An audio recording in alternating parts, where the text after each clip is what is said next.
గురించి. చిన్నారి మొక్కలు పూస్తున్నాయి. మనవడు ఆడుకుంటున్నాడు. మన ఊరు మళ్ళీ బ్రతికిపోయినట్టే ఉంది కదా. అందరం కలిసుంటే ఇట్టాగే ఉండుద్ది. ఈ కథలోని నీతేంటంటే, ప్రకృతి మన సహచారి. మన నడవడిక మంచిగా ఉంటే, మనసులు స్వచ్ఛంగా ఉంటే ప్రకృతి కూడా మమకారంతో స్పందిస్తుంది. వర్షం కేవలం నీటి రూపంలోనే కాదు, అది మన ఒకరి మీదొకరికి ఉన్న ప్రేమకు వచ్చే దీవెన. అనగనగా వెలమకొత్తూరు అనే ఒక చిన్న పల్లెటూరుండేది. ఆ ఊరిలో రామయ్య కుటుంబం ఉండేది. రామయ్యకు భార్య లక్ష్మి, కొడుకు బాలరాజు ఉండేవారు. రామయ్య ఊర్లో మంచి పేరు కలిగిన వ్యక్తి కలవాడు. వ్యవసాయం చేసుకుంటూ కుటుంబాన్ని పోషించేవాడు.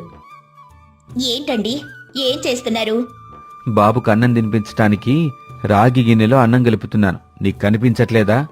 ఇంట్లో వేరే గిన్నెలున్నాయి, వాటిలో అన్నం కలిపి తినిపించండి. ఈ రాగి గిన్నెలో తినిపిస్తే గిన్నెలు పాడైపోతాయి. అదేంటి లక్ష్మి, వీడు చిన్నపిల్లోడు, తినటానికి ఏదైనా చక్కగా ఉండాలి. రాగి గిన్నెలో తినిపిస్తే మంచిది. ఏది ఏవైనా మనం అన్ని పొదుపుగానే వాడాలి, గుర్తుపెట్టుకోండి.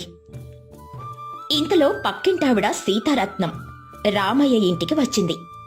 అబ్బే, మీకు బొత్తిగా బుద్ధి లేదండి. రాగి గిన్నె మన ఇంటి ఆభరణం.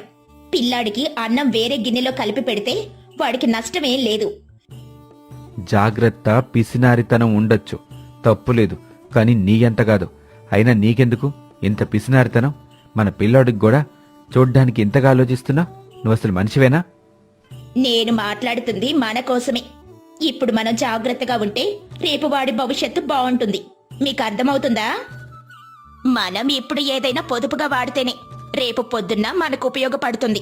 అయినా నా మాటలు మీకు అర్థం కావులేండి. ఎప్పుడనే అర్థం చేసుకున్నారు నన్ను? రామయ్య నీ కర్మ అంటూ కోపంగా వెళ్లిపోయాడు బయటికి. ఇక మరుసటి రోజు పొరిగింటి గంగమ్మ రామయ్య ఇంటికి వచ్చింది. అక్కా, ఈరోజు నా కొడుకు పుట్టినరోజు. కొంచెం పరమాన్నం చెయ్యాలి, పంచదార కావాలి, కొంచెముంటే ఇస్తావా? అయ్యో గంగా, పంచదార అయితే చాలా ఖర్చయిపోతుంది. ప్రస్తుతం పంచదార అయిపోతే కొనుక్కునే స్థితిలో కూడా మేం లేము. ఈ విషయం ఇంకెవరికైనా చెప్తే నవ్వి ఊరుకుంటారు. నువ్వైతే మంచిదానివని చెప్తే అర్థం చేసుకుంటావు అని. గంగమ్మ తన మనసులో, పోయి పోయి నీ దగ్గరకొచ్చాను చూడు, నాదే తప్పు.